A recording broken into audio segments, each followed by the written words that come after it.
എല്ലടോ, നമ്മളെ കോഴിക്കോട് എത്തി വണ്ടിയിൽ കയറിയ പിന്നെ പള്ളന്റെ ഉള്ളിൽ നിന്ന് വല്ലാത്ത കുത്തിപ്പിയത്തിരിക്കലേ. അപ്പൊ ഞാൻ സമയം നോക്കിയപ്പം 2:30 പിന്നെ കുത്തിപ്പിയത്തില്ല.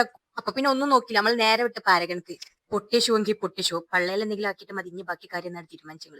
അവിടെ കയറിയപ്പോഴാണ് കാര്യം മനസ്സിലായതേ, അലാക്കിലെ തിരക്കാണല്ലോ.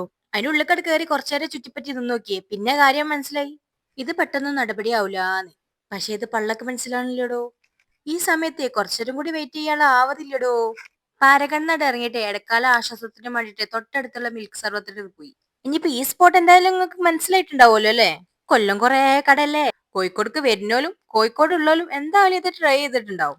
അല്ല, ഇവിടെയും തിരക്കിനൊരു കുറവില്ല കേട്ടോ. കണ്ടില്ലടോ, മൂപ്പരായി ഇരുത്തിരുന്നിട്ടാണോ ഈ കണ്ട സർബത്തൊക്കെ സെറ്റ് ആക്കണത്. കണ്ടില്ല നിങ്ങള്, ഒരു അമ്മ പറ്റ മക്കളെ പോലെ തന്നെ റെഡി ആക്കണേ. ഞാൻ എന്തായാലും മിൽക്ക് സർവത്താണ് കേട്ടോ പറഞ്ഞത്. ഓൾക്ക് രണ്ടാക്കും സോഡ സർവത്ത് മതിയല്ലോ. ഈ ടേസ്റ്റിന് സോഡ സർവത്ത് കുടിക്കണമെങ്കിൽ ഓലേന്ന് കൈയിട്ട് വരടോ. മൂപ്പരാ ഇരുന്ന സ്ഥലത്തൊന്നും നയിക്കില്ല, ബാക്കി അസിസ്റ്റന്റ് ഒക്കെ ഹെൽപ്പ് ചെയ്യുന്നുണ്ട് കേട്ടോ. ആ ഇരുന്ന ഇരുത്തത്തുനിന്ന് തന്നെ ബാക്കി എല്ലാവർക്കും അടിച്ച് സെറ്റാക്കി എടുത്ത് കൊടുക്കാണ്. അങ്ങനെ കുറച്ചേരത്തെ കാത്തിരിപ്പിന് ശേഷം എന്റെ സർബത്തിന്റെ കയ്യിലെത്തിയോ കുടിച്ചപ്പോ എന്റെ മനസ്സും ശരീരമൊക്കെ ഒന്ന് തണുത്തു. അതിന്റെ ഇടയിൽ കണ്ടില്ല എന്റെ കയ്യിൽ നിന്ന് കൈയിട്ട് വരാൻ വന്ന ഓനി. ഏതായാലും മറ്റവനെ കൊടുത്തപ്പോ ഓന് ടേസ്റ്റ് ഇഷ്ടപ്പെട്ടില്ല, രക്ഷപ്പെട്ടു.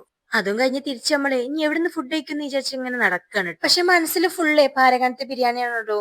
ഇനിയിപ്പോ ആ ബിരിയാണി കഴിക്കാതെ പോയി ഇനി ഒരു സമാധാനം ഉണ്ടാവോ. കുറച്ചേരം ഈ ആൽമരത്തിന്റെ മുകൾക്കൊക്കെ നോക്കിയപ്പോ പിന്നെ കാര്യം മനസ്സിലായി, ഇവിടെ തന്നെ ഫുഡ് കഴിക്കാന്ന്. അങ്ങനെ പേര് എഴുതി 2.5 മണിക്കൂറായിട്ട് വെയിറ്റ് ചെയ്ത്. ഈ കാണുന്ന ആൾക്കാരൊക്കെ നമ്മളെ മാതിരി തന്നെ ഫുഡ് കഴിക്കാൻ വേണ്ടിട്ട് വെയിറ്റ് ചെയ്യാനോ. ഈ വെയിറ്റ് ചെയ്തിരിക്കുന്ന ഒരാൾ പോലും ഒരുപാട് ടൈം ആയി എന്ന് വിചാരിച്ചിട്ട് പിന്നെ പോണൊന്നുമില്ല. അതെന്തായാലും പാരഗണിലെ ഫുഡിന്റെ ക്വാളിറ്റി തന്നെയാണ്. അവർക്കറിയാം എത്ര തിരക്കുണ്ടായും ആൾക്കാർ ഇവിടെ തന്നെ നിൽക്കുന്നു. അങ്ങനെ കുറച്ചേരത്തെ കാത്തിരിപ്പിന് ശേഷം നമ്മൾ ബിരിയാണി എത്തിയടോ. എന്റെ പുയ്യാപ്പിള ഒരു പപ്പടപ്രേമിയാണ്. ബിരിയാണിന്റെ കൂടെ പപ്പടം കഴിക്കാൻ ഇഷ്ടപ്പെടുന്ന എത്ര ആൾക്കാരുണ്ട്, താഴെ ഒന്ന് കമന്റ് ചെയ്യണേ. ഇപ്പൊ പാരഗണത്തെ ബിരിയാണിന്റെ ടേസ്റ്റ് എന്തായാലും പറയണ്ടല്ലോ. ടേസ്റ്റിന് ഒരു കോംപ്രമൈസും ഇല്ല കേട്ടോ. ചമ്മന്തി അച്ചാറും ഒക്കെ ഒന്നിനൊന്നും മെച്ചം തന്നെയാണ്. അപ്പൊ അതൊക്കെ നല്ല വയറ് നിറയെ ആസ്വദിച്ച് കഴിച്ചിട്ടോ. പിന്നെ ഞങ്ങള് മനസ്സിനോട് തന്നെ പറഞ്ഞു, കുറച്ചേരം വെയിറ്റ് ചെയ്താലെന്താ, നല്ല ടേസ്റ്റുള്ള ഫുഡ് കിട്ടിയില്ലേ. ഫുഡ് ഒക്കെ കഴിഞ്ഞ് സമയം നോക്കിയപ്പോഴാ മനസ്സിലായതേ 5 മണി ആവാനായി. ഇനി നമ്മള് നേരെ വിടുന്നത് നമ്മളെ വീട്ടിലേക്കാണ് കേട്ടോ. അപ്പൊ ഇന്നത്തെ വിശേഷം ഇത്രേ ഉള്ളൂ കേട്ടോ. ബാക്കി വിശേഷങ്ങളായിട്ട് നാളെ കാണാം കേട്ടോ. Take care, by.